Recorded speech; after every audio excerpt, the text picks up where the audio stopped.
Video शुरू करने से पहले हमारे चैनल को सब्सक्राइब करना मत भूलें। मैं उनकी तरफ देखते हुए आहिस्ता आहिस्ता उनके करीब बढ़ता गया और उनकी बात का कोई जवाब नहीं दिया। मुझे अपनी तरफ आता देखकर वो फिर बोले, ओए बेशर्म, मैंने तुझे मना किया है ना, मुझसे दूर रहूं वरना देख लेना। उन्होंने मजीद तंबी करते हुए उंगली मेरी तरफ उठाई, लेकिन मैं मुस्कुराता हुआ उनकी तरफ बढ़ता रहा। जब उन्होंने देखा कि मैं रुक नहीं रहा तो वो सोफे पर खड़ी हो गईं। सोफे का छोटा किशन हाथ में उठा लिया और हंसते हुए धमकी भरे लहजे में बोले, अभी मार खाएगा अगर करीब आया तो। मुझे उनका गुस्सा बिल्कुल बनावटी लग रहा था तो मैं और करीब पहुंच गया। वो सोफे पर खड़ी थी इसलिए मुझसे थोड़ी ऊंची नजर आ रही थी। मैंने मुस्कराकर ऊपर देखा और बाजू फैलाकर उन्हें गिले लगाने की कोशिश की। वो हंस पड़ी और किशन से हल्का सा धक्का दिया, लेकिन उनकी आंखों में शरारती चमक थी और आहिस्ता आहिस्ता उनके करीब हो गया। वो अचानक हंस पड़ी और बोले, गधे, इस उम्र में अब माँ का तलाक दलवा के ही रहेगा। क्यों मेरे कपड़े खराब कर रहा है? इससे तुम्हारे बाप को फौरन शक हो जाएगा। सच तो ये था कि मैं जज्बाती हो चुका था और ये सारी बारीकियां सोचने की पोजीशन में नहीं था। मैंने मुस्कुराते हुए कहा, उम्मीद तो कमीज उतार दो ना, फिर खराब नहीं होगी।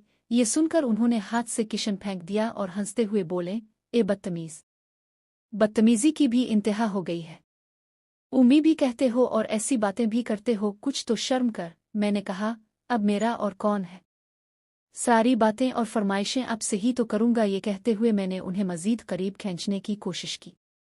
वो हंसती रहें और हल्का सा धक्का देती रहें, लेकिन उनकी आंखों में वही शरारती चमक थी जो पहले से चली आ रही थी। उन्होंने हंसते हुए मुझे हल्का सा धक्का दिया और बोले, बदतमीज, समझा करो ना, कपड़े खराब हो रहे हैं। उनका चेहरा शर्म से सुर्ख हो चुका था। मैंने पीछे हटते हुए मुस्कुराकर उनकी कमीज को ठीक करने की कोशिश की, लेकिन उन्होंने हाथ आगे करके रोक दिया और बोले, अली बेटा नहीं, तुम्हारे अबू किसी भी वक्त आ सकते हैं और ये छूटी भी सो रही है। अगर उठ गई तो मसला बन जाएगा। प्लीज हद पार मत करो। उनके लहजे में लाचारी और फिक्र थी। मैंने उम्मी की तरफ देखकर कहा, जितनी देर आप रोक रही हैं इतनी देर में तो मैं देख भी लेता। मेरी ये बात सुनकर उन्होंने एक हाथ मुंह पर रख लिया और बोले, हाय, ये लड़का तो बिल्कुल गंदा हो गया है, शर्म हया ही भूल गया है। मैंने एक बार फिर उन्हें करीब खींचने की कोशिश की और हल्के से उठाने लगा। उनका तवाजुन बिगड़ा तो उन्होंने मेरे कंधों पर हाथ रख लिए और बोले, ओए बदतमीज, कुछ दया करो। मैंने उन्हें सोफे से हल्का सा उठाया और आहिस्ता से नीचे रख दिया। वो हंसती रहे, लेकिन उनकी आंखों में वही शरारती चमक और थोड़ी सी फिक्र दोनों नजर आ रही थी। यह के पेट और कमर तक पहुंच गई थी। मैंने बिजली की तेजी से दामन पकड़कर हल्का सा ऊपर किया, मगर उम्मी ने बाजू नीचे किए और बोले, अली बच्चे, ये जगह ठीक नहीं है और जो कुछ हो रहा है बहुत गलत है।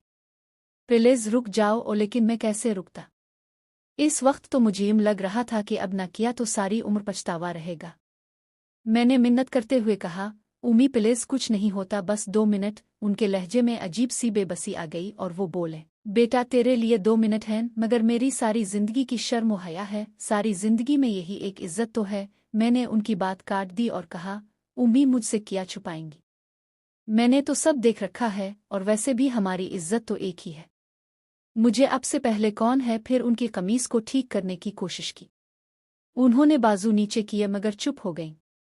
मैंने दामन को हल्का सा ऊपर किया और नीचे बैठते हुए उनके पेट पर प्यार से हाथ फेरा और आहिस्ता से चूमा। उम्मी ने हल्की सी आह भरी और हाथ मेरे सर पर रख लिया, जैसे खामोशी से तस्लीम कर रही हो, लेकिन मैंने खुद को अलग नहीं किया। हाथ से कमीज को हल्का सा ऊपर करते हुए पेट पर प्यार करता रहा और आहिस्ता आहिस्ता उन्हें बेड की तरफ ले गया, साथ ही कमर को सहलाता जाता। उम्मी ने हल्की सी आह भरी और मुंह से मुसलसल नहीं नहीं की आवाज निकाल रही थी। मैंने दामन ऊपर करते हुए एक नज़र उनकी तरफ देखा तो उनकी आंखें बंद हो चुकी थीं। बेड के करीब पहुंचकर मैं ऊपर हुआ और कमीज को हटाने की कोशिश की तो उन्होंने बाजू ऊपर कर दिए और कमीज उतार दी। उम्मी ने दोनों हाथ आंखों पर रख लिए और हल्की हल्की सांसें लेते हुए बोले, बदतमीज, बस अब आ जाओ तुम। उम्मी आगे बढ़ा और उनके करीब होकर उन्हें बाहों में भर लिया। उन्होंने चेहरा ढांपा हुआ था और हल्के से कसमसाए। मैंने पीठ पर हाथ फेरा और उन्हें मजीद करीब खींच लिया, उनके गिले को चूमा और प्यार किया तो उम्मी ने एक गहरी आह भरी और मुझसे चिपक गई। वो लम्हा हम दोनों के लिए बहुत खास था, जैसे सारी दुनिया भूल गई हो। एक झटके से अपनी पोजीशन तब्दील की।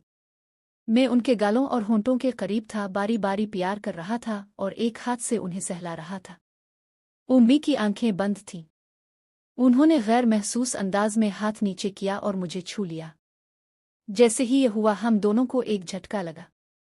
उन्होंने फौरन हाथ हटा लिया, लेकिन इस लम्हे की शिद्दत ने मुझे बेइंतहा खुशी दी। मैंने उनके गाल चूमते हुए होंठों को चूमने की कोशिश की, मगर उन्होंने होंठ बंद कर लिए। फिर भी मैंने आहिस्ता से प्यार किया और उनका हाथ पकड़कर करीब लाने की कोशिश की। उन्होंने हाथ हटाने की कोशिश की, जैसे शर्म और हिचकिचाहट दोनों चल रही हों। उनकी हालत अजीब थी, ना तो वो मुझे रोक रही थी, ना ही कुछ करने दे रही थी। मुझे समझ नहीं आ रहा था कि वो क्या चाहती हैं, लेकिन मैं सोचने के बजाय इस लम्हे से लुत्फ अंदोज हो रहा था। मैं उनके होंठ और गालों पर प्यार करता रहा और उन्हें सहलाता रहा। उन पर शलवार और बाकी कपड़े थे और मैं भी मुकम्मल लिबास में था। मुझे बस ये फिक्र थी कि यह करीबी लम्हात यूं ही रहे और कुछ ज्यादा मांगने से सब खत्म ना हो जाए। लेकिन इंसान तो हमेशा थोड़ा और चाहता है ना। तो मैंने उनके करीब रहते हुए आहिस्ता से